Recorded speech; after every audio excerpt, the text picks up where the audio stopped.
حسبنا الله ونعم الوكيل، نعم المولى ونعم النصير. أعوذ بالله من الشيطان الرجيم. بسم الله الرحمن الرحيم. الحمد لله رب العالمين. الحمد لله الذي أحصى كل شيء عددا وجعل لكل شيء أمدا وقدر كل شيء تقديرا. ثم الصلاة والسلام على النبي الأمي العربي القرشي الهاشمي المكي المدني الأبتحي التهامي العبد المؤيد والرسول المسدد المصطفى الأمجد المحمود الأحمد حبيب إله رب العالمين أبي القاسم محمد.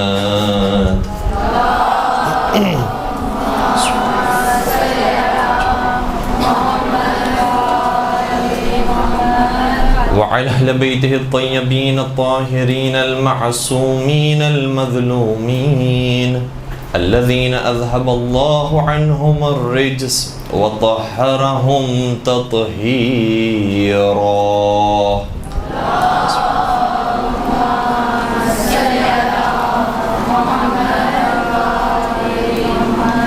ولعنة الله على أعدائهم أجمعين. أما بعد فقد قال الله تبارك وتعالى في محكم كتابه المجيد والفرقانه الحميد. بسم الله الرحمن الرحيم. وسارعوا إلى مغفرة من ربكم وجنة عرضها السماوات والأرض أعدت للمتقين الذين ينفقون في السراء والضراء والكاظمين الغيظ والعافين عن الناس والله يحب المحسنين. درود پڑھ دیجئے محمد و آل محمد.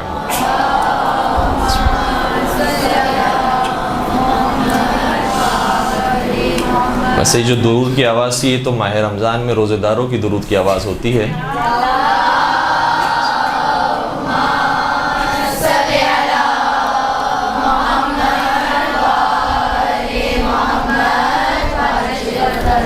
اور ویسے تو 4 شوال سے 9 شوال تک روزے رکھنا مستحب تاکیدی ہے، تو یقیناً بہت سارے یہاں پر خواتین ہوں گی کہ جن کے روزے بھی ہوں گے. لیکن بہرحال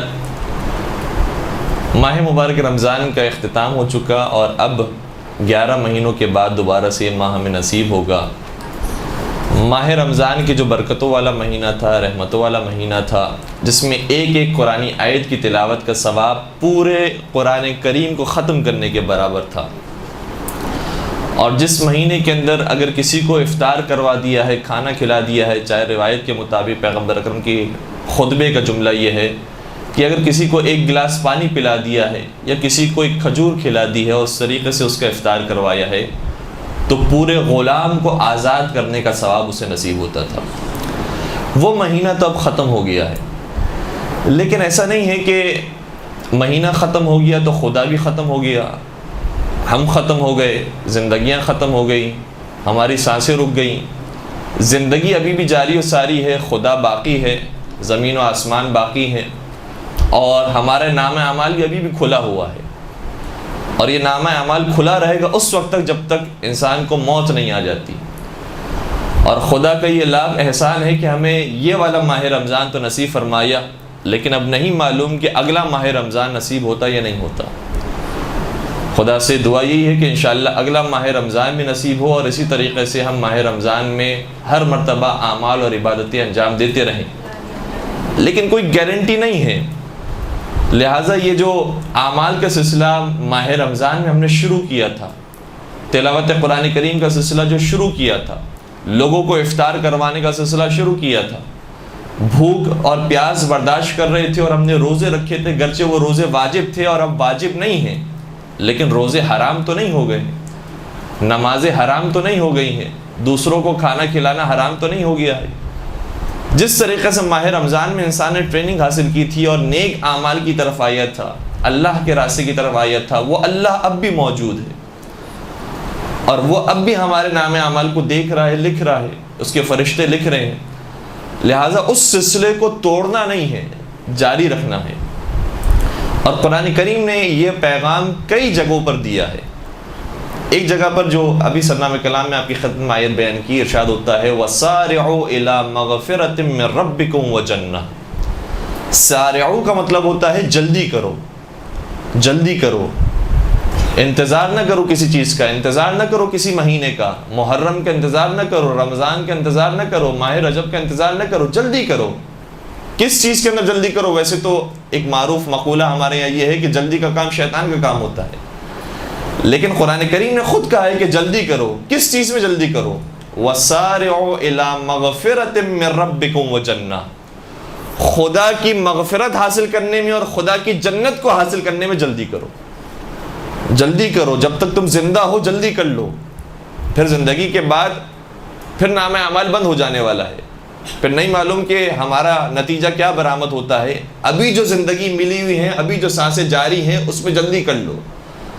اور یہ سانسیں بھی جو جاری ہیں، یہ بھی خدا کی دین ہے کہ جو جاری ہیں، جب خدا ان سانسوں کو روکنا چاہے تو روک لے۔ قرآن کریم کے اندر آیت آتی ہے وَلِلَّهِ مُلْكُ السَّمَاوَاتِ وَالْأَرْضِ، پروردگار کے لیے زمین و آسمان کی ساری ملکیت ہے۔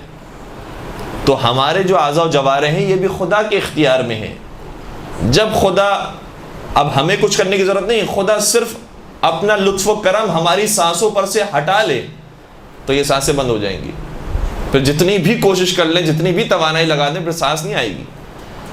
ابھی جو دل کی دھڑکن جاری ہے، خدا کے لطف و کرم ہے جو جاری ہے، اگر خدا نہ چاہے تو یہ لطف و کرم ختم ہو جائے اور دھڑکنیں وہیں پر رک جائیں، آدمی مر جائے۔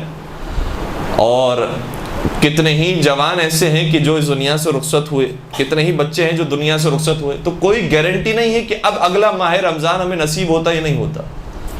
اس لیے ہر لمحے انسان خدا کی بندگی میں گزارے۔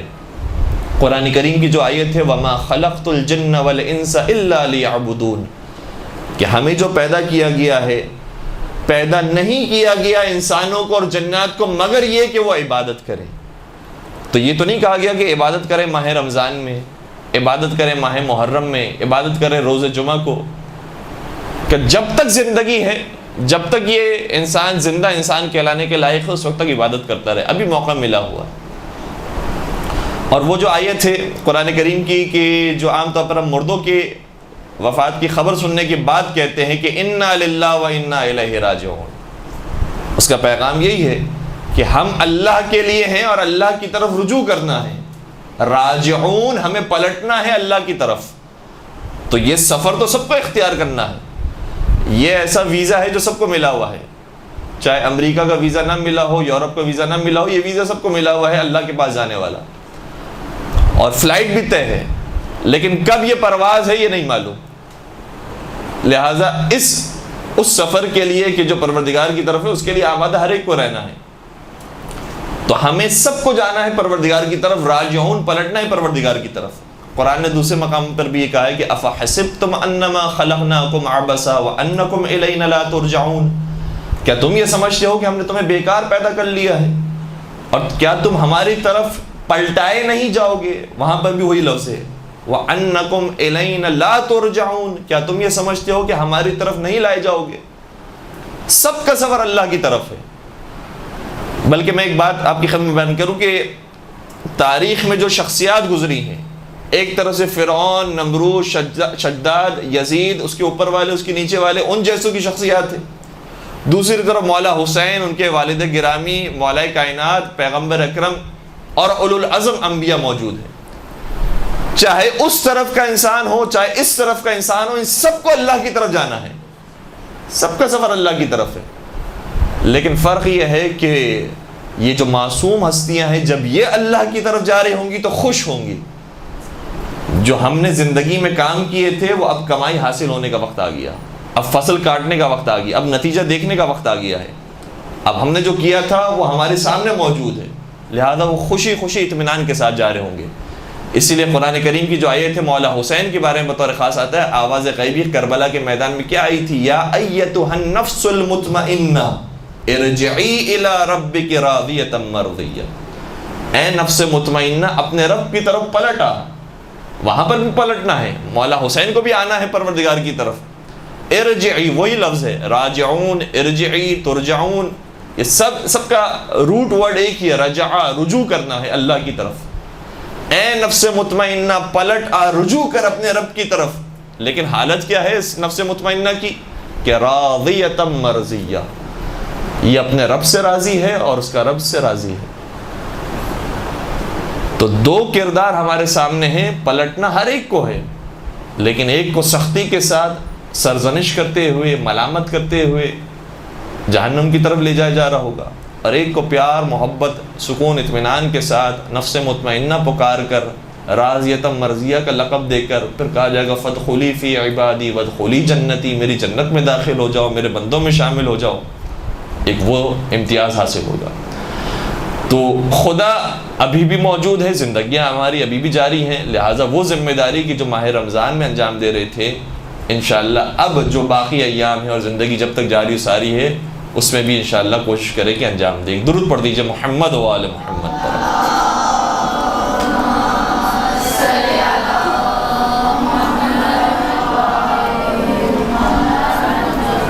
اور وہ دعا کہ جو چوتھے سرکار امام زین العابدین علیہ الصلوۃ والسلام کی دعا ہے جو صحیفہ سجادیہ کے اندر موجود ہے.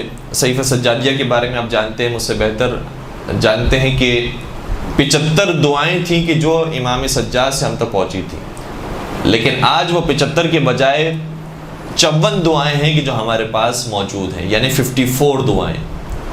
75 میں سے 54 دعائیں ابھی ہمارے پاس موجود ہیں. ان 54 میں سے 2 دعائیں ایسی ہیں کہ جو ماہ رمضان کے بارے میں تھی. استقبال ماہ رمضان کی دعا, وداع ماہ رمضان کی دعا, اور ایک دعا وہ ہے کہ جو عید الفطر کی دعا ہے.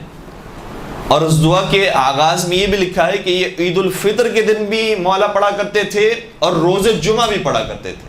تو آج روز جمعہ بھی ہے اور عید الفطر بھی گزری ہے. وہ جو دعا ہے اس کے اندر مسلسل مولا پروردگار سے اس طریقے سے پکار رہے ہیں کہ جیسے ماہ رمضان ابھی جاری ہو, یا گویا یہ شب قدر کی دعا ہو. کوئی فرق نہیں آیا کہ اب شوال شروع ہو گیا ہے تو اب شب قدر کا انداز انسان کا ختم ہو جائے, اب وہ جو تڑپ تھی اور وہ جو مناجات کا انداز تھا وہ ختم ہو گیا. نہیں, ویسی دعا ہے کہ جیسی ماہ رمضان میں ہوتی تھی. اس کا آغاز اسی طریقے سے ہو رہا ہے کہ یا من یرحم من لا یرحمہ العباد وَيَا مَن يَقْبَلُ مَال مَن لَا تَقْبَلُهُ الْبِلَادِ, اے وہ ذات کہ جو اس پر رحم کھاتی ہے جس پر کوئی اور رحم نہیں کھاتا. ذرا انسان کے پاس طاقت آ جائے یا کوئی کسی کا حسد پیدا ہو جائے تو چاہے اپنے ہی کیوں نہ ہو پھر رحم کھانے کے لیے تیار نہیں ہوتے, پھر کوئی مدد کرنے کے لیے تیار نہیں ہوتا. صرف پروردگار کی ذات ایسی ہے کہ چاہے فرعون جیسا ہی انسان کیوں نہ ہو اس کو بھی مہلت دیتا ہے, اس کو بھی زندگی دیتا ہے. اور پھر آگے جا کر یہی مولا نے ارشاد فرمایا ہے, فرمایا عادتک الاحسان, اے خدا تیری عادت ہے کہ تو احسان کرتا ہے. اور کس پر احسان کرتا ہے؟ الی المسیئین, گنہگاروں پر احسان کرتا ہے. ان کا تو کیا کہنا کہ جو نیک بندے ہیں, ان کا کیا کہنا کہ جو تیرے ہی ہے, لیکن ہم جیسے گنہگاروں پر بھی تیرا احسان جاری رہتا ہے اور یہ تیری عادت میں ہے. کبھی تو یہ چھوڑتا نہیں ہے, ماہ رمضان کے لیے تیرے مخصوص نہیں ہے کہ تیرا احسان ماہ رمضان میں جاری ہے اور اس کے بعد ختم ہو جائے. عادتک الاحسان, تیری عادت میں ہے کہ تو احسان کرتا ہے. الی المسیئین وسنتک الابقاء علی المعتدین, اور تیری سنت میں ہے کہ تیرا احسان جاری و ساری رہتا ہے ان کے اوپر بھی جو تجھ سے تجاوز کرتے ہیں اور حد سے بڑھ جاتے ہیں. اور پھر کتنا احسان, کتنی مہلت, اتنی مہلت کہ مولا سجاد شاہ فرماتے ہیں حتی لقد غرت اناتک عن الرجوع, تو نے اتنی چھوٹ دے دی ہے انہیں, تو نے اتنی چھوٹ دے دی, اتنی آزادی انہیں دے دی ہے کہ ان کو اس آزادی نے دھوکے میں ڈال دیا ہے کہ جیسے انہیں نجات حاصل ہو گئی ہے۔ کیا خوبصورت انداز ہے عید الفطر کی دعا ہے۔ تو شب قدر ہو، ماہ رمضان ہو یا باقی ایام ہو، جب تک یہ سانسیں جاری ہیں اور جب تک زندگی موجود ہے، خدا کے ہمیشہ مطیع و فرما بردار اور عبادت گزار بندے بن کے رہنا چاہیے۔ اور مولا متقیان امیر المؤمنین حضرت علی بن ابی طالب علیہ السلام کے بارے میں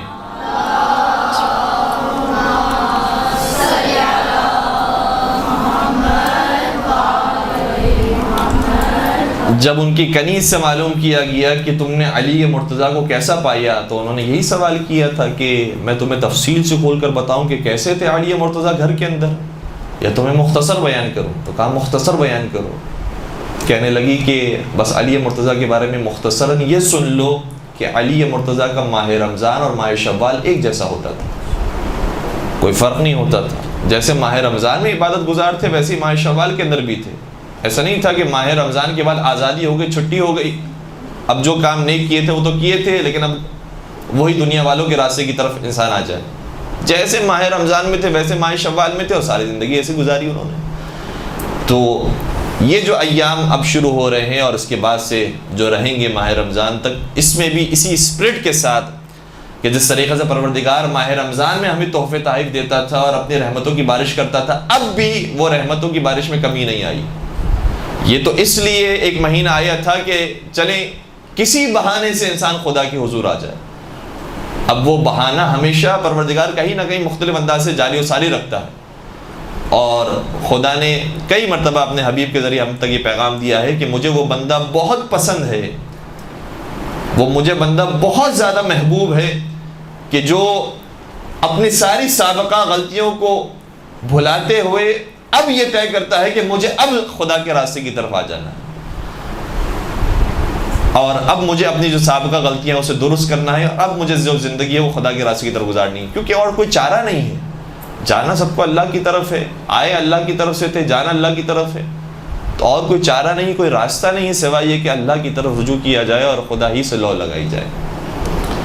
پیغمبر اکرم حضرت محمد مصطفیٰ صلی اللہ علیہ وآلہ وسلم ارشاد فرماتے ہیں،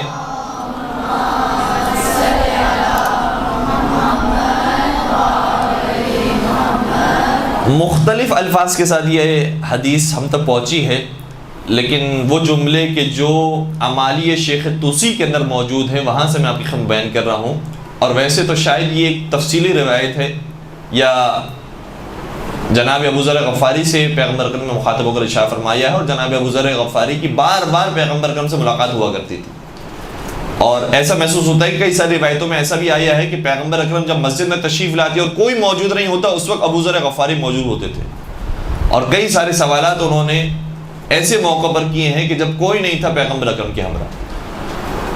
ایک شاید ایسی موقع ہوگا کہ پیغمبر اکرم نے ابو ذر غفاری سے ارشاد فرمایا، یا ابا ذر اغتنم خمسا قبل خمس، اے ابو ذر 5 چیزوں کو غنیمت شمارو، 5 چیزوں سے آنے سے پہلے غنیمت سمجھو، ابھی یہ چیزیں تمہارے پاس موجود ہیں، لہٰذا ان 5 چیزوں کو غنیمت سمجھو 5 چیزوں کے آنے سے پہلے۔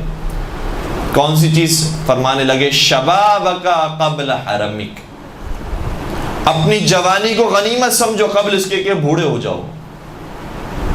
ابھی طاقت ہے، ہمت ہے، ذہن کام کر رہا ہے، بیماریاں نہیں لگی ہوئی ہیں، وقت موجود ہے، جتنا کام کر سکتے ہو ابھی کر جاؤ، اس کے بعد میں بوڑھے ہونے کے بعد پھر یہی کہتے رہو گے کہ اب کہاں طاقت رہی، اب کہاں وہ صلاحیت ہے، اب تو ہم بیمار رہتے ہیں، کہاں کام کر سکتے ہیں۔ اور عجیب بات یہ بھی ہے، روایتوں کے اندر کئی جگہوں پر یہ بھی آیا ہے کہ اگر بوڑھا عابد عبادتیں کرتا ہے تو چاہے وہ زندگی بھر دن و رات عبادت کرے، اگر کوئی جوان عابد 2 رکعتی نماز پڑھ لیتا ہے، وہ 2 رکعتی نماز جوان کی اس بوڑھے عابد سے افضل ہوتی ہے، اس بوڑھے عابد کی دن و رات کی عبادتوں سے افضل ہوتی ہے۔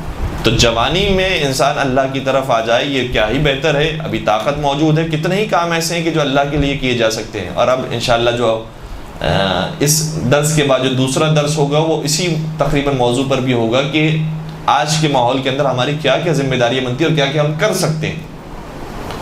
تو فرمانے لگے اے ابو ذر جوانی کو غنیمت سمجھو بوڑھے ہونے سے پہلے، پھر فرمانے لگے اے ابو ذر صحت کو غنیمت سمجھو بیماری سے پہلے، کیونکہ بیمار ہونے کے بعد آدمی بہت کچھ سوچ رہا ہوتا ہے کہ اگر میں کاش صحت مند ہوتا تو یہ کام بھی کر لیتا وہ کر لیتا، لیکن جب صحت مند ہوتا ہے تو پھر وہ کام نہیں کرتا۔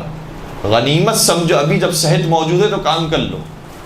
پھر فرمایا اور دولت کو غنیمت سمجھو قبل اس کے کہ غربت آ جائے۔ ابھی پیسے موجود ہیں، کسی کی مدد ہو سکتی ہے، کسی کو پیروں پہ کھڑا کیا جا سکتا ہے، کسی کی شادی کروائی جا سکتی ہے، کسی کو موقع پر پیسے دیے جا سکتے ہیں، ابھی دے دو قبل اس کے کہ پیسے تمہارے پاس بھی باقی نہ رہے، نہ تم کسی کی مدد کر سکو گے، نہ تمہاری وہ مال مدد کر سکے گا۔ اور پھر دو باتیں بیان فرمائی، اور اے ابو ذر فارغ وقت اور فرصت کو غنیمت سمجھو قبل اس کے کہ مصروف ہو جاؤ۔ اور واقعی جب مصروفیت بڑھ جاتی ہے اور اس زمانے میں مثال کے طور پر جہاد پر چلا گیا انسان، جنگ پر چلا گیا ہے، تو پھر اب وہ وقت نہیں ہے کہ جو شہر کے اندر رہ کر کام کر سکتا ہے وہ کر سکے، گھر کے اندر جو کام کر سکتا ہے وہ کر سکے۔ تو جب فرصت کا وقت ہے اس کو وقت کو ضائع نہ کرو۔ یہاں پر تو چلے خواتین موجود ہیں، مجھے نہیں معلوم کہ کتنا شوق ہے، لیکن آج کل فٹ بال کا سیزن آیا ہوا ہے تو لوگ اس میں اپنا وقت کو ضائع کر رہے ہیں۔ صحیح ہے، تھوڑی دیر کے لیے دیکھنے میں حرج بھی نہیں ہے۔ یہ بھی روایتوں کے اندر آیا ہے کہ مومن کو چاہیے کہ حلال لذات کو حاصل کرے تاکہ اس میں ہمیشہ ایک سکون، ایک شادابی کی کیفیت باقی رہے، تاکہ وہ دوسرے کام بھی کر سکے۔ لیکن اس کا یہ مطلب ہی نہیں کہ سارا وقت اتنا انسان فٹ بال دیکھتا رہے کہ فٹ بال دیکھ دیکھ کر تھک جائے اور پھر کہے کہ اب آرام کرنا ہے۔ تو پہلے بھی آرام تھا، اب بھی آرام ہے۔ تو فٹ بال ہو یا دوسرے جو ایکٹیویٹیز ہیں وہ انسان کرے اس لیے تاکہ جو دوسرے اہم کام ہے اس کو انجام دے سکے، نہ یہ کہ اسی میں اتنا ملوث ہو جائے، اتنا لگ جائے کہ وہی کر کے تھک جاتا ہے انسان کہ اب دوسرا جو ہے وہ انسان کو سکون حاصل کرنا ہے اور نیند کرنی ہے، پھر دوبارہ کھڑے ہو کر جب اٹھے گا تو پھر یہ کام کرنا ہے۔ تو ابھی جو فارغ وقت ہے انسان اس کو غنیمت سمجھے قبل اس کے کہ مصروفیت شروع ہو جائے۔ اور آخری بات بیان فرمائی وَحَيَاتُكَ قَبْلَ مَوْتِكَ، اور زندگی کو غنیمت سمجھو قبل اس کے کہ موت آ جائے۔ کتنے ایسے تھے جو ماہ رمضان میں ہم موجود تھے اور وہ موجود نہیں تھے، اس دنیا سے رخصت ہو گئے، لیکن وہ ہمیشہ ہمارے ساتھ ہوا کرتے تھے۔ ان کے لیے ہم نے فاتحہ پڑھ لی ہے، ان کے لیے ہم نے ایصال ثواب کی مجلس رکھ لی، ان کے لیے نماز وحشت قبر پڑھ لی، اب ہمارے درمیان نہیں، نامہ اعمال بند ہو گیا۔ اب ان کی زبان پر بھی وہی جملے ہوں گے جو مرنے کے بعد شاید ہماری زبان پر بھی ہوں، کیونکہ قرآن کریم کی آیت ہے کہ یا لیتنی کنت ترابا، اے کاش میں خاک ہوتا۔ البتہ یہ جملہ قرآن کریم نے جو ذکر کیے ہیں وَيَقُولُ الْكَافِرُ يَا لَيْتَنِي كُنْتُ تُرَابًا، اس کی تفسیر کے اندر یہ آیا ہے کہ کافر یہ کہیں گے قیامت کے میدان میں کہ کاش میں ترابی ہوتا۔ اور روایت کا جملہ یہ ہے کہ ترابی کا مطلب یہ ہے کہ جب ابو تراب والوں کو دیکھیں گے اور دیکھیں گے کہ ابو تراب والے سب کے سب جنتی ہو گئے ہیں اور شفاعت پا گئے ہیں، تو اس وقت یہ کہیں گے کہ کاش میں بھی ابو ترابی ہوتا اور کاش میں بھی جنتی ہوتا۔ درود پڑھ دیجئے محمد و آل محمد پر۔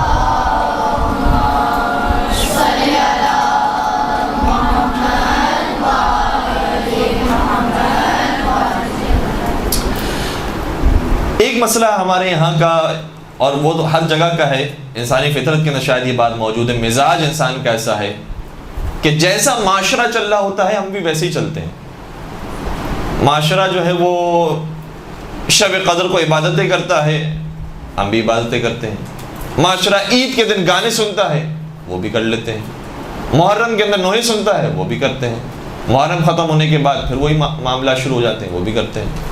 تو جیسا معاشرہ چل رہا ہوتا ہے ویسے ہی چلتے ہیں۔ معاشرے میں اگر صفائی ستھرائی ہوتی ہے، اگر دبئی چلے گئے ہیں، یورپ چلے گئے ہیں، باہر ملک سے چلے گئے ہیں، وہاں پر اپنے ہاتھوں میں کچرا رکھیں گے جب تک کہ ڈسٹ بن نہ آ جائے، اور یہاں تو ہر جگہ پر ڈسٹ بن موجود ہے، فوراً سے ہی کھانا کھانے کے بعد پھینک دی۔ تو چونکہ پورا معاشرہ ایسا ہے ہم بھی ویسے ہی ہو گئے، اور وہاں کا معاشرہ چونکہ ویسا ہے، اچھا ہے، صاف ستھرا ہے، ہم ویسے ہو گئے۔ تو اگر اس طریقے سے انسان نے زندگی گزاری، اور یہ بھی قرآن کریم کی آیت ہے کہ جو جہنم میں جانے والے ہیں ان کی حالت دیکھ کر جنتی جب سوال کریں گے کہ تم جہنم میں کیسے آ گئے، تو ان کے 4 جوابات میں سے ایک جواب یہ بھی ہوگا وَكُنَّا نَخُوضُ مَعَ الْخَائِضِينَ، اور ہم دنیا والوں کی طرح رہا کرتے تھے۔ دنیا والے اگر برے ہو جاتے تھے تو ہم بھی برے، اگر وہ اچھے ہو جاتے تو ہم بھی اچھے ہو جاتے تھے۔ تو خود ہمارا کوئی دین ایمان نہیں تھا، ہم کوئی سمجھ بوجھ نہیں رکھتے تھے کہ کہاں حق ہے کہاں باطل ہے، کہاں اچھائی ہے کہاں برائی ہے، جیسے دنیا والے کر رہے ہیں ویسے چلا کرتے تھے۔ اگر یہاں پر حجاب کیا جاتا ہے تو حجاب میں رہتے تھے، اگر باہر حجاب نہیں کیا جاتا، برا سمجھا جاتا ہے، سارے لوگ بد حجاب ہوتے ہیں، بے حجاب ہوتے ہیں، تو وہاں پر بھی ایسے ہو جاتے تھے۔ تو اکثریت کا مزاج یہ ہوتا ہے کہ جو دنیا کر رہی ہے ویسے ان کے ساتھ ساتھ چلتے ہیں، یہ نہیں دیکھتے کہ کہاں پر راستہ سیدھا ہے اس طریقے سے جائیں۔ اور انبیاء کرام کا، بالخصوص پیغمبر اکرم کا، آل رسول کا طریقہ کار یہ ہوتا تھا کہ دنیا والے جو کر رہے ہیں اگر غلط کر رہے ہیں تو ان کے برخلاف عمل کرتے تھے۔ اگر وہ اپنی بیٹیوں کو زندہ درگور کر رہے ہیں تو پیغمبر اکرم فاطمہ زہرا کے احترام میں کھڑے ہو جاتے تھے، ان کے ہاتھوں کو بوسہ دیتے تھے، اپنی مسند پر بٹھاتے تھے۔ تو اگر وہ بد اخلاق ہیں، اگر وہ بد تہذیب ہیں، تو ہمارے لیے تو یہ حق نہیں بنتا کہ ہم بھی بد تہذیب ہو جائیں۔ تو ماہ رمضان کے بعد صحیح ہے دنیا والوں نے چھوڑ دی عبادتیں، دنیا والوں نے چھوڑ دی دینداری، لیکن ہمیں تو اتنی سمجھ بوجھ ہے، ہمیں تو معلوم ہے کہ کیا صحیح ہے کیا غلط ہے، لہٰذا اس راستے کو نہیں چھوڑتے۔ ایک دین ہے جس کا نام ہے آئین بودا، اور اس آئین بودا کا جو سربراہ ہے اس کا نام بھی بودا ہے، البتہ اس کا نام کچھ اور تھا لیکن مشہور ہو گیا بودا کے نام سے۔ اور بودا دراصل ایک درخت کا نام تھا جس درخت کے نیچے وہ عبادتیں کرتا تھا۔ یہ بودا کسی سلطان کا بیٹا تھا، کسی بادشاہ کا بیٹا تھا، اور اس بودا کی قبر میرے خیال سے ملیشیا کے اندر موجود ہے، اور اس کے کئی سارے مجسمے بھی ملیشیا میں پائے جاتے ہیں۔ یہ بودا جب پیدا ہوا تو باپ یہ چاہتا تھا، جیسے ہر بادشاہ کی خواہش یہ ہوتی ہے اور ہمارے وزیروں کی بھی یہ خواہش یہ ہوتی ہے کہ ان کا بیٹا بھی وزارت کے اندر آئے، ان کا بیٹا بھی سیاست کے اندر آئے، ان کے بیٹے کو بھی کوئی نہ کوئی حکومت کے اندر عہدہ مل جائے۔ تو اس سلطان کو بھی خواہش یہ تھی کہ جو جس بیٹے کی ولادت ہوئی ہے اس کو بڑا ہو کر واقعاً بڑا سلطان بنائے کہ پوری دنیا پر یہ حکومت کر سکے۔ اس نے بڑے بڑے حکیموں سے مشورے لیے، جو پڑھے لکھے لوگ تھے ان سے مشورے لیے کہ کیا کرنا چاہیے، اگر میں اس کو پوری دنیا کا حکمران بنانا چاہتا ہوں تو مجھے کیسے اس کی تربیت کرنی چاہیے۔ کہا کہ اگر تم پوری دنیا کا حکمران بنانا چاہتے ہو تو اس کی تربیت ایسے کرو کہ اسے کسی قسم کی کوئی تکلیف نہ پہنچے، خوشی کے اندر، سکون کے اندر، اطمینان کے اندر یہ پروان چڑھے، جوان ہو تو اس میں وہ طاقت، وہ قوت ہوگی کہ یہ پوری دنیا پر حکومت کر سکے گا۔ کیا ٹھیک ہے، اب اس کے لیے کیا کرنا ہوگا؟ کیا اس کے لیے کہ ہم الگ سے محل تعمیر کرواتے ہیں جس کے اندر دنیا کی ہر قسم کی سہولتیں موجود ہیں، اس کے پاس نوکر چاکر موجود ہیں، ہر قسم کی فیسلٹی موجود ہے، یہ اسی ماحول کے اندر پروان چڑھتا رہے گا اور کوئی تکلیف جب نہیں پہنچے گی تو یہ دنیا کا بادشاہ بن جائے گا۔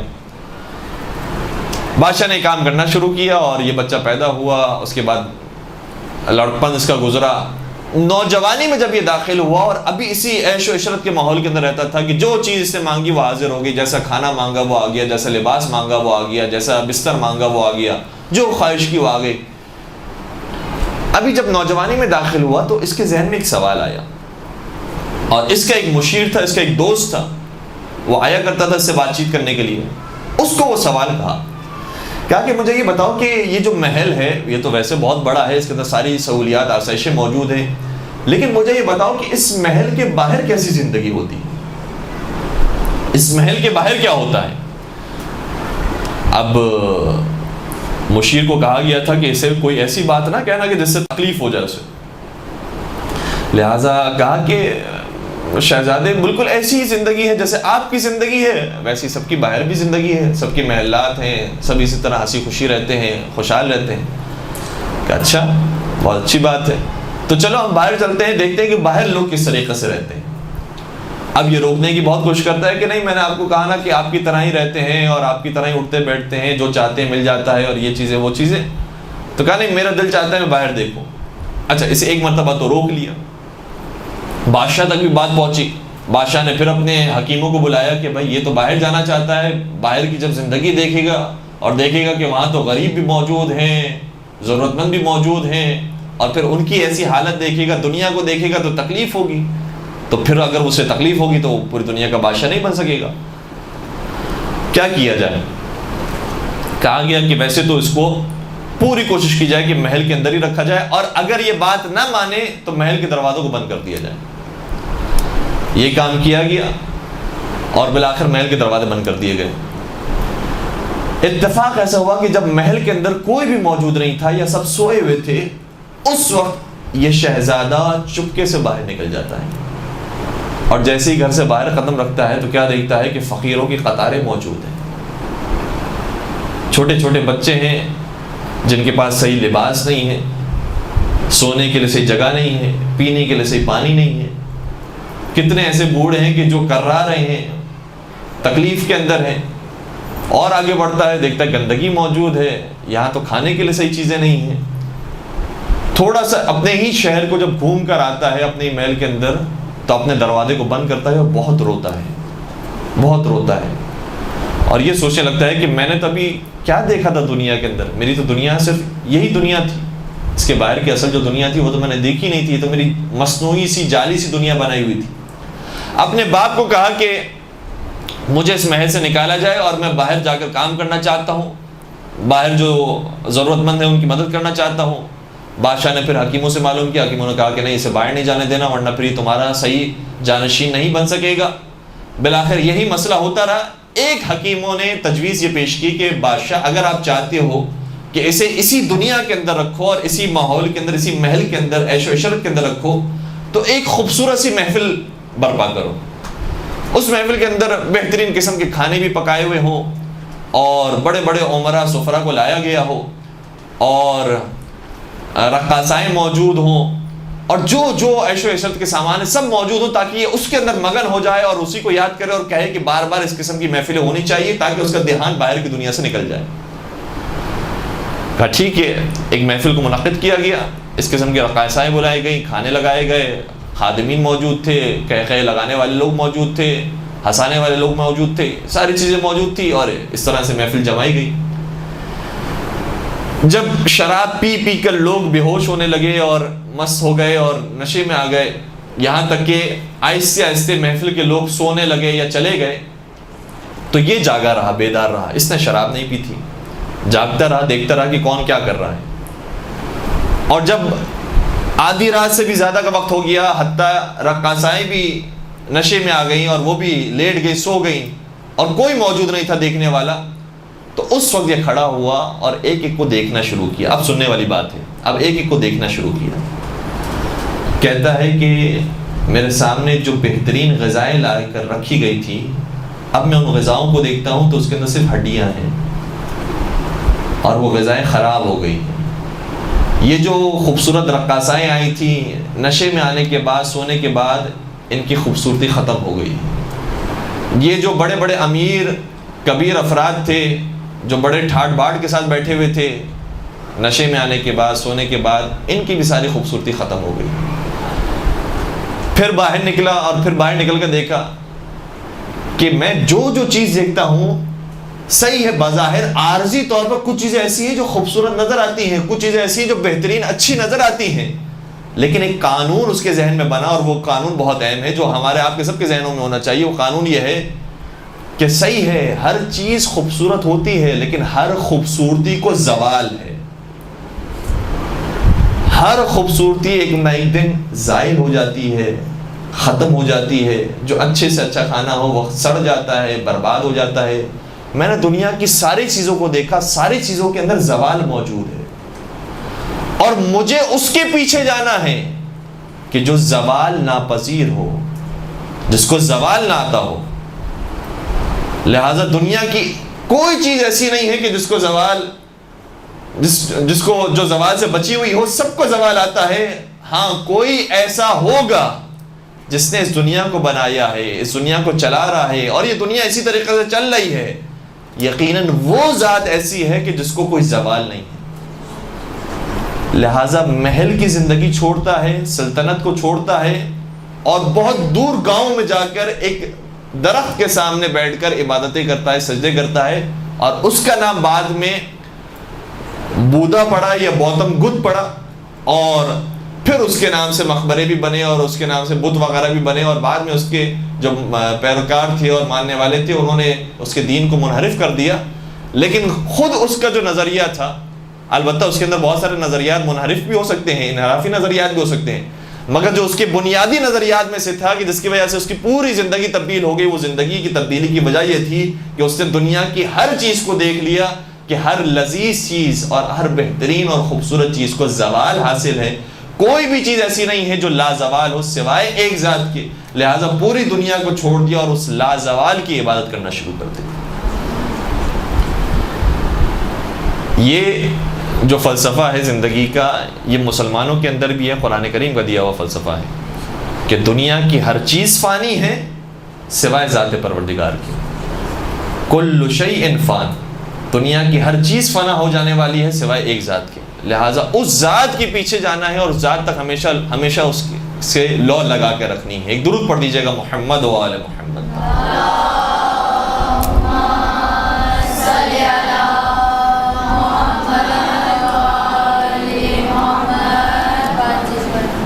اور ہر انسان کی زندگی میں پریشانیاں ہیں، ہر انسان کی زندگی مشکلات ہیں۔ ایسا نہیں ہے کہ کوئی یہ کہے کہ نہیں میری زندگی میں زیادہ پریشانیاں ہیں، فلاں کی زندگی اچھی ہے، خوبصورت ہے، وہ اچھے طریقے سے زندگی گزار رہا ہے۔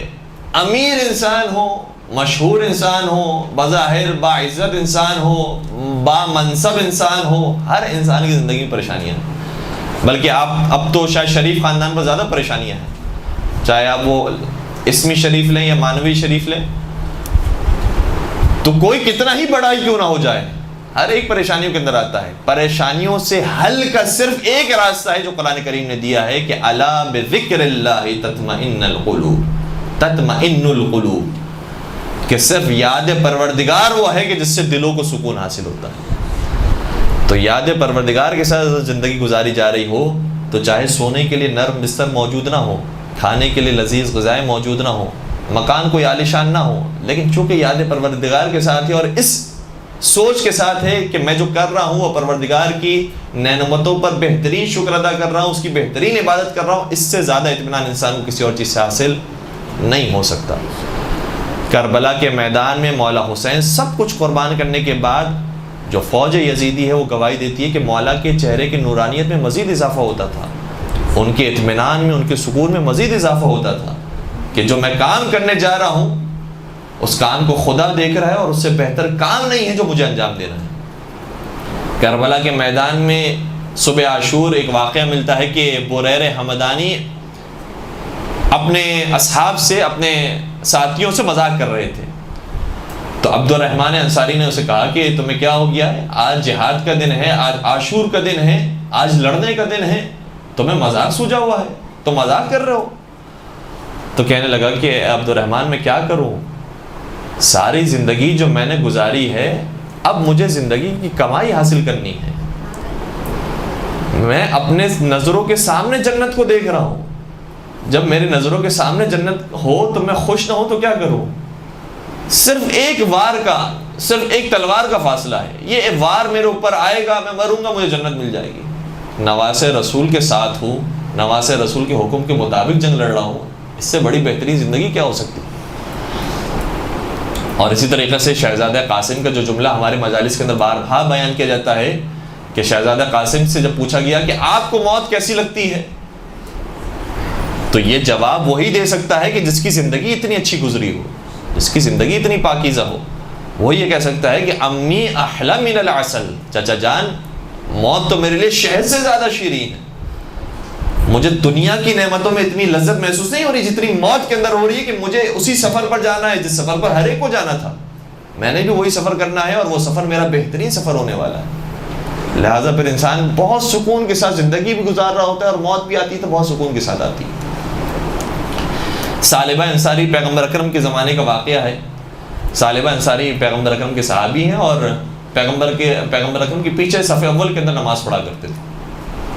بار بار آتے ہیں پیغمبر اکرم سے عرض کرتے ہیں کہ یا رسول اللہ آپ میرے لیے دعا کریں، آپ میرے لیے دعا کریں کہ پروردگار مجھے مال و دولت عطا کرے۔ پیغمبر نے شاہ فرمایا اے ثعلبہ جو تمہاری حالت ہے اسی حالت پر خوش رہو۔ کہا کہ نہیں یا رسول اللہ، اچھا کئی مرتبہ اس نے آ کر یہ باتیں کی، میں اس کا خلاصہ بیان کر رہا ہوں۔ کہا یا رسول اللہ اگر میرے پاس دولت آ گئی، مال آ گیا، میں آپ کی مدد کروں گا، آپ کے دین کی مدد کروں گا، زکوٰۃ دوں گا، دین کا فائدہ ہوگا۔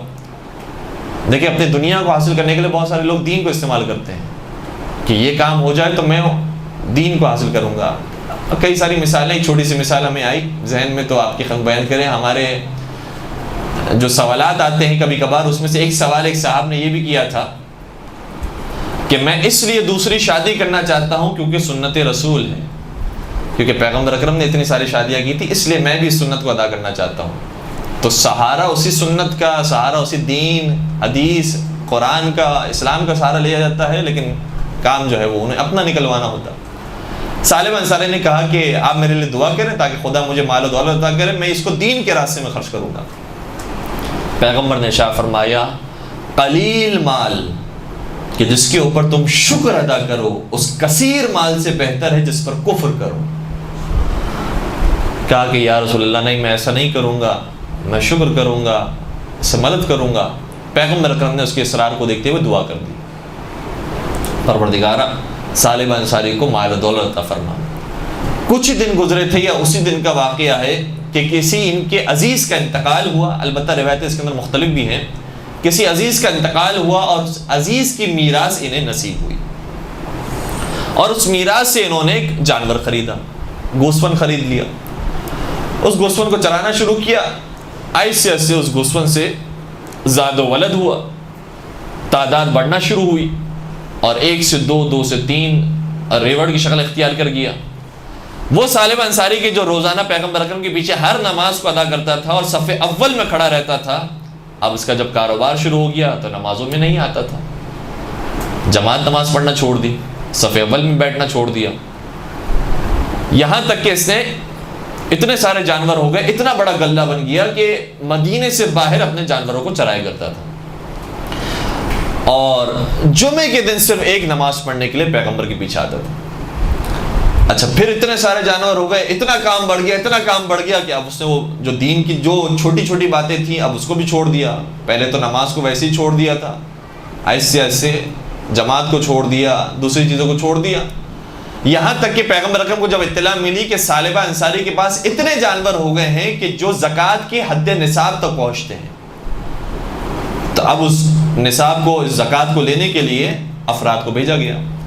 جب یہ افراد پہنچے ہیں سالم انصاری کے پاس اور کہا کہ آپ کا جو غلہ ہے وہ پہنچ جاتا ہے حد نصاب تک، لہٰذا آپ کچھ زکوٰۃ دیجیے جو آپ پر زکوٰۃ واجب ہے. کہنے لگا کہ اپنے رسول سے کہنا کہ کیا میں کافر ہوں جو میں زکوٰۃ دوں؟ کافروں سے جزیہ لیا جاتا ہے، میں تو مسلمان ہوں، مومن ہوں، میں نے تو جتنا کمایا ہے وہ حلال سے کمایا ہے، میں کس بات کی زکوٰۃ دوں؟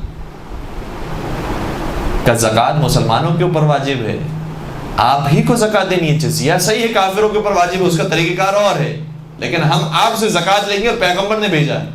تو آپ پیغمبر سے کہہ دینا کہ سالبہ تمہیں کوئی مال نہیں دے گا، تمہیں کوئی جانور نہیں دے گا، کیونکہ یہ اس کی کمائی ہے، یہ اس کا حاصل کرتا ہوا مال. جب پیغمبر تک یہ اطلاع پہنچی تو پیغمبر نے دعا کی تھی اور سالبہ انصاری کی دنیا بن گئی تھی. لیکن پیغمبر چاہتے ہیں کہ انسان کی دنیا بھی اچھی ہو، آخرت بھی اچھی ہو. یہ نہیں چاہتے کہ انسان کی آخرت برباد ہو جائے، دنیا اچھی ہو جائے اور اس کے بعد پھر انسان کافی افسوس ملتا رہے. لہٰذا پھر پیغمبر اکرم نے دعا کی کہ پروردگارہ سالبہ انصاری کے مال سے برکت کو ہٹا دے. اور جیسے ہی دعا ہوئی اس کے بعد جانور اس کے مرنا شروع ہوئے، تعداد کم ہونا شروع ہوئی، اور جیسے پہلے صف اول میں کھڑے ہو کر نماز پڑھتا تھا ویسے کھڑے ہو کر نماز پڑھنے لگا. تو بعض لوگوں کی دنیا اچھی ہو جاتی ہے اور دعا کرتے ہیں تو بہتر بھی ہو جاتی ہے اصرار کرنے کے بعد. یہ بھی ایک فلسفہ ہے کہ کسی چیز کو جس کو پروردگار نہ چاہتا ہو، بہت زیادہ اگر اصرار کیا جائے کہ نہیں پروردگار اگر تو نے مجھے دے دیا میں تیرے راستے کو نہیں چھوڑوں گا، نہیں چھوڑوں گا، نہیں چھوڑوں گا، کئی مرتبہ انسان کہتا رہتا ہے، تو خدا ایک مرتبہ دے بھی دیتا ہے اور دینے کے بعد آزماتا ہے کہ دیکھو تمہارے کہنے پر ہم نے دے دیا ہے، اب تم اپنے وعدے کو پورا کرنا. ایک صاحب تھے، بے اولاد تھے، بہت زیادہ تمنا تھی ان کی وائف کی کہ اولاد ہو جائے. بالآخر دعائیں کر کے، اصرار کر کے، سارے اعمال کر کے اولاد ہو گئی. لیکن جب اولاد ہو گئی، ایک سفر پر تھے، ابھی 2 سال کا بچہ تھا، اور 2 سال کا بچہ سفر پہ تھا، اور سفر میں ایسا ایکسیڈنٹ ہوا کہ ان کا بیٹا پیرالائز ہو گیا، فالج ہو گیا، اور اس قدر اب بری حالت میں ہے کہ صرف ماں باپ کی زندگی یہ ہوگی کہ اس بچے کو اٹھا کر ایسی جگہ پر رکھیں کہ اس کی زندگی کی سانسیں چلتے رہیں. تو بہت زیادہ اگر کسی چیز کے بارے میں اصرار کیا جائے وہ بھی نامناسب ہوتا ہے. یہ دعا کی جائے کہ پروردگار اگر میرے حق میں بہتر ہے تو مجھے عطا فرما. میں نہیں جانتا کہ میری تقدیر میرے لیے کیا بہتر ہے، لیکن تو جانتا ہے کہ میری تقدیر میں کیا بہتر ہے، لہٰذا جو میرے لیے بہترین تقدیر ہے وہ مجھے عطا فرما. تو اگر مال و دولت میرے لیے بہتر ہے وہ مجھے عطا فرما، اگر نہیں بہتر ہے تو اسی پر راضی رہنے کی، اسی پر خوش رہنے کی توفیق نصیب فرما. میرے لیے زیادہ علم کا ہونا بہتر ہے تو مجھے عطا فرما، لیکن زیادہ علم اگر میرے لیے وبال جان بن جاتا ہے تو اس علم کو مجھے نصیب نہ فرما کہ جو علم غیر نافع ہو. ہم بار بار دعا کرتے ہیں پروردگار سے، پروردگارہ وہ علم عطا فرما کہ جو علم نافع ہو، وہ مال عطا فرما کہ جو مال مفید ہو اور ہمارے بھی کام کا ہو اور جس سے دنیا والوں کو بھی فائدہ ہو. مولائے متقیان امیر المؤمنین حضرت علی ابن ابی طالب علیہ الصلوۃ والسلام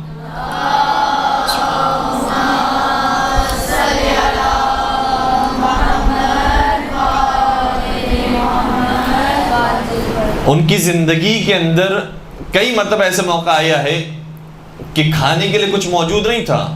کیا علی مرتضیٰ کی جو در خیبر کو 2 انگلی سے اکھاڑتے ہوں، وہ کہ جو اونٹوں کی قطاریں دے دیتے ہوں، وہ کہ جو سائل کو انگوٹھی دیتے ہوں، وہ کہ جن کے لیے سورج پلٹتا ہو، وہ کہ جن کے گھر میں ستارہ اترتا ہو، وہ علی مرتضیٰ ان کے پاس کھانے کے لیے کچھ نہیں تھا اور بھوکے تھے. تو انہوں نے بھی اس طریقے سے کام کیا ہے اور زندگی کے چرخے کو گھمایا ہے کہ دیکھا کہ جب بہت زیادہ بھوک لگ رہی تھی اور گھر میں کچھ موجود نہیں تھا، ایک خاتون کو دیکھا کہ جو پانی نکالنے کی کوشش کر رہی تھی. چونکہ پرانا زمانہ ہے، کنویں سے ڈول نکالا جاتا تھا، پانی نکالا جاتا تھا. اس خاتون سے کہا کہ کیا تمہیں کسی مدد کی ضرورت ہے؟ کہا کہ ہاں، اگر تم میری مدد کر دو تو بہت بہتر ہوگا. کہا کیا دو گی انعام میں؟ اگر میں نے تمہارے لیے پانی کا ڈول نکالا تو مجھے کیا اجرت ملے گی؟ کہ ہر ڈول کے بدلے 1 کھجور، ہر ڈول کے بدلے 1 کھجور. مولا متقیان نے اس کی مدد کی، 17 بلکہ 16 ڈول نکالے اور اس نے 16 کھجوریں دی مولا کو. مولا وہ کھجوریں لے کر جب مسجد کی طرف آئے تو دیکھا پیغمبر اکرم موجود تھے. پیغمبر اکرم کے سامنے پیش کی کہ یا رسول اللہ آپ یہ کھجوریں تناول فرمائیں. اور پھر مولا کائنات نے بھی ان کھجوروں سے تناول فرمایا اور رسول اکرم نے بھی اس کھجوروں سے تناول فرمایا. تو ضروری نہیں ہے کہ دینے کے لیے انسان کے پاس بہت ہو، مال و دولت ہو، تب جا کر انسان یہ باتیں کرے کہ میرے پاس ہو تو پھر میں دوں گا. اگر کچھ نہ بھی ہو، مولا متقیان کے پاس اس وقت، البتہ یہ خاص وقت کا واقعہ ہے، اس وقت کچھ نہیں تھا. لیکن کچھ نہیں ہونے کا مطلب یہ نہیں کہ انسان اپنے ہاتھوں کو چھوڑ دے اور روک لے، کیونکہ علی مرتضیٰ ہی کے لیے یہ آیت نازل ہوئی ہے وَإِذَا نَاجَيْتُمْ، کہ جب تم چاہتے ہو کہ رسول اکرم سے سرگوشیاں کرو اور رسول اکرم سے خلوت میں ملاقات کرو تو ضروری ہے کہ پہلے صدقہ دو. ان تقدموا بین یداکم صدقہ، کہ تم پہلے صدقہ نکالو اور پھر پیغمبر اکرم سے ملاقات کرو. تمام مفسرین نے بات لکھی ہے، چاہے اہل سنت ہو چاہے اہل تشیع ہو، کہ صرف واحد علی مرتضیٰ تھے جنہوں نے اس آیت پر عمل کیا، اور جن کے پاس کچھ موجود نہیں تھا صدقہ دینے کے لیے، لیکن اس کے باوجود انہوں نے ملاقات رسول کو نہیں چھوڑا اور 1 دینار قرضے میں لیا، اس 1 دینار کے 10 درہم بنائے اور 10 درہم کو ایک ایک کر کے صدقہ دیا کرتے تھے اور 10 مرتبہ پیغمبر اکرم سے ملاقات کی ہے. یہاں تک کہ پھر یہ آیت منسوخ کر دی گئی اور کہا گیا کہ اے مسلمانوں تم اس آیت پر عمل نہیں کر سکتے ہو، لہذا تمہارے لیے وہی آزادی ہے کہ تم جب چاہو پیغمبر اکرم سے ملاقات کرو. لیکن اتنا طے ہو گیا کہ صرف مولا متقیان وہ ہیں کہ جو کچھ نہ ہونے کے باوجود بھی رائے خدا میں صدقہ دیتے ہیں اور پیغمبر اکرم سے ملاقات کا شرف حاصل کرتے ہیں. درود پڑھ دیجئے محمد و آل محمد.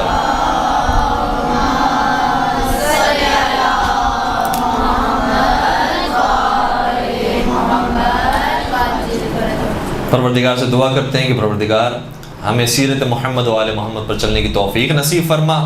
محبت آل محمد سے، محمد و آل محمد سے ہمارے دلوں کو سرشار فرما.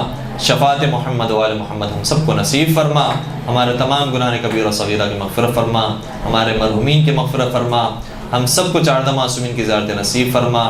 حج و عمرے کی سعادت سے مشرف فرما. جو پریشان المومنین ان تمام کی پریشانیوں کو دور فرما. بے اولاد مومنین کو اولاد صالح نرینہ عطا فرما. پالنے والے جو رزق کی پریشانی مبتلا ان کے لیے رزق حلال عطا فرما. جو شادی کی عمر تک پہنچ چکے ہیں ان کے لیے بہترین رشتہ نصیب فرما. پروردگار تمام مظالم سے انتقام کے لیے اپنے آخری حجت اور ہادی امام عصر والزماں کے ظہور میں تعجیل فرما، ہمیں ان کے اعوان و انصار عاشقین و محبین میں شمار فرما۔ ربنا تقبل منا انك انت السميع العليم وتب علينا انك انت التواب الرحيم برحمتك يا ارحم الراحمين۔ اللجل اللجل يا مولا اللجل اللجل اللجل اللجل اللجل اللجل اللجل يا صاحب السماء اللجل